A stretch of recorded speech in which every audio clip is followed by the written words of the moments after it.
Nick, let's talk a little Sunday night football now. We get the Seahawks at the Steelers, a rematch of the 2006 Super Bowl, 2005, 2006, I believe. Yeah, One Sean of those Alexander two. year. Yeah. Yep, that's exactly what it was when Big Ben came out on top.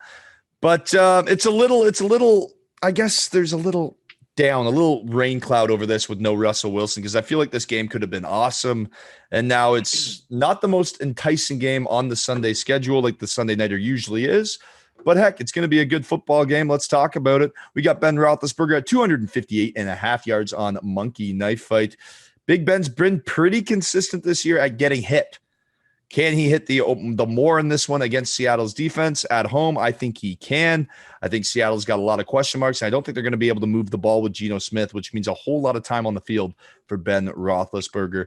If this line was any higher, I would trend towards the less, but I think Ben can get 260 against the Seahawks come Sunday night. I have no read on this game. This is so tough. I mean, Pittsburgh has looked like they've looked like really good, or not really good. They've looked pretty good. I mean, they still have that win against Buffalo in week 1. That is just like, how did that happen? And obviously they win last week. I mean, they've turned it around to some degree, but you don't have Juju in this game. Claypool is questionable. James Washington is questionable. You're kind of running out of options in what's been a very shaky passing game so far. At the same time, the Seattle defense is not the Seattle defense of old, as we talked about, I think, on the show last week. So I think Pittsburgh is going to be able to move the ball. The question is, what kind of split does it look like, rushing versus passing? I think this ends up being kind of an uglier game where both teams just don't look great. We'll see what version of Geno Smith we get. If it's the Geno Smith from the first 2 drives where he looked amazing, or the Geno Smith from the 3rd drive last week where he came in and immediately threw a terrible interception. I'm going to shade probably toward that latter version of Geno Smith. And for the most part, like, Roethlisberger's had some good games. He's had some good periods throughout these games. On the whole, it does not look pretty. I think this ends up being kind of a sloppy, ugly game where neither team, puts up gaudy offensive totals. So I'm going to go less on that 258.5 for Big Ben. Yeah, on the Geno Smith side, I'm definitely taking the less. I have about as much confidence in Geno Smith as the flavor in a $2 steak. So there's no chance I'm taking the more on Geno Smith. As for Deontay Johnson, you said it. One thing I wanted to touch on is that Juju is out this week, so that is going to up his target share, and that's why I like him to go for more than the 6.5 receptions. Even if you see Big Ben going for less, Nick, I like Big Ben 253 last week against a good passing defense in Denver. Some great corners there. Vic Fangio loves his defense. I think Ben can do it. I'd like him to get to the 260. So with that said, I like Deontay Johnson to be his number 1 target and go for more than the 7 receptions based on my projected game script. Yeah, I think that's fine. I think, last week Deontay Johnson went for 2 catches for 72 yards. I think this could be a more reminiscent of what we saw 2 weeks ago against Green Bay, where it was 9 for 92, kind of show some of those shorter hits, kind of try to get Big Ben some easy throws early on. And like you said, with no Juju and potentially no Claypool, if he doesn't play in this game, Deontay Johnson could be the number 1 guy for an offense that has struggled to run the ball all year. So yeah, I like it here. I don't know, we'd have to see what the yardage prop would be on Johnson. That I'd be a little more iffy about, but just by virtue of Juju being out and Claypool potentially being out, I think he will be a guy who gets a pretty heavy target share. Well, if Claypool is playing and he is healthy, so we're going to take the more on that one there, Jason, on the back. And then shifting gears to more on Deontay Johnson. And then talking about Claypool, Notre Dame zone, we got a signed mini helmet from Claypool in here too. We're getting all the mini helmets in here this week. Notre Dame, I'm a big Notre Dame guy.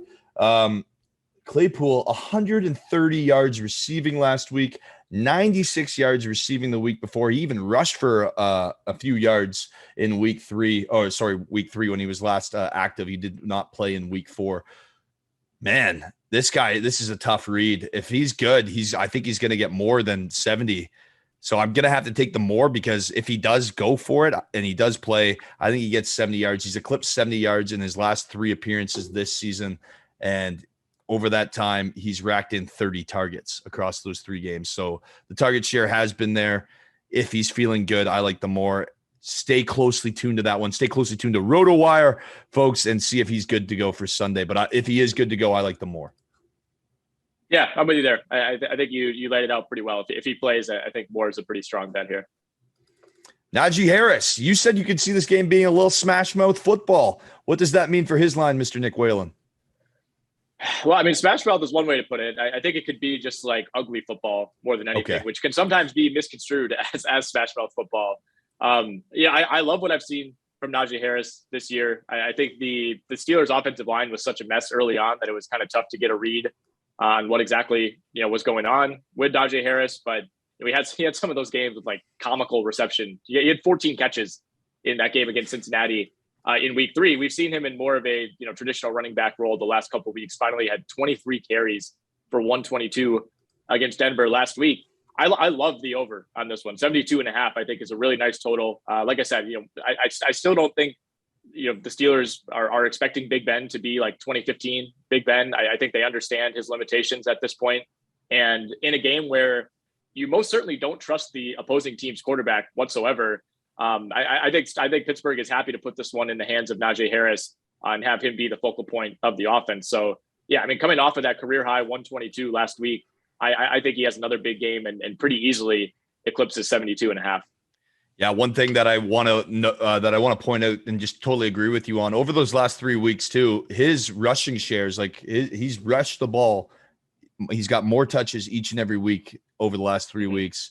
And I think that's only going to improve against a team that has Geno Smith under center. Last time I think about Geno Smith under center is him in the New York Jets jersey. So that's about as good as that one's going to get. As for DK Metcalf, though, man, I do not see him getting 65.5 yards. Yes, last week he got around 90 yards, but only on 5.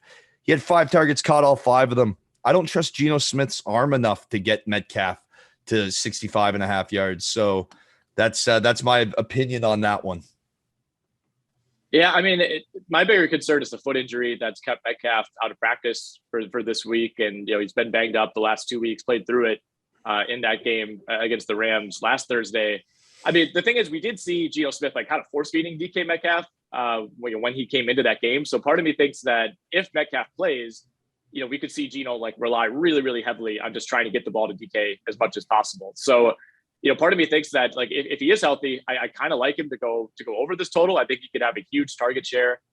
He caught the touchdown from Geno Smith late in that game. So I err on the side of caution for now. Again, I wouldn't recommend locking in these picks, 2 days basically before the game start. But if he's cleared to go, I actually will go more on DK at 65.5. Well, one thing I need to say about DK Metcalf is even when Russell Wilson was quarterback this season, in 3 out of 4 starts, he went less than 65 yards or 65 yards or less, folks. Yes, he's a game breaker. And if Geno Smith is looking to him, he'll definitely get a lot of looks and a lot of targets. Will those targets turn into receptions? I don't think so, because I think most of them will be at his shoelaces or into the Gatorade jugs on the sidelines. No offense, Geno Smith, but I have very little confidence in your quarterbacking abilities against, Pittsburgh's defense at home. Fair enough said. Any final reads and takeaways from Sunday, Nick Whalen? No, man, I'm not going to go to bat for Geno Smith here. Be like, you know what, you're wrong about Geno Smith. No, I think the safe play is it's probably not going to look great. You keep hearing people internally think that he's figured it out, and Seattle doesn't think he's going to be that bad. Like, I don't know. He looked fairly competent, I guess, for parts of that game against the Rams. With a full week to prepare, maybe it looks a little differently. I hope he comes out and surprises us, and we get a good game in that one. But no, looking forward to an interesting week, man. There's a few. I feel like going through making my picks, against the spread and even not against the spread in some pick'em leagues this week. There's 4 or 5 games at the top you feel pretty good about. There's 7 or 8 that I feel like are complete toss-ups. You have a lot of situations where the team that I would normally pick is on the road. So it's okay, that kind of evens it out a little bit. That Browns Chargers matchup last week kind of felt like this. Both of those teams are now involved in toss-ups again. I think Minnesota, Carolina to me is a total toss-up. And obviously the game that we are, the world, I guess, is treated to on Sunday morning, also a major toss-up. Yeah, that's going to be a fun one on Sunday morning. And then the oldest rivalry in the NFL renews come Sunday as the Bears and Packers write their 2021 first chapter of this season. So should be a fun Sunday all around, some tough games. I'm a Bears fan, but I'm definitely taking the Packers in that one. They just have too much of an explosive offense. But that Bears defense, man, they have one path to victory, and it's get after Aaron Rodgers. He's been sacked at least once in every game this season.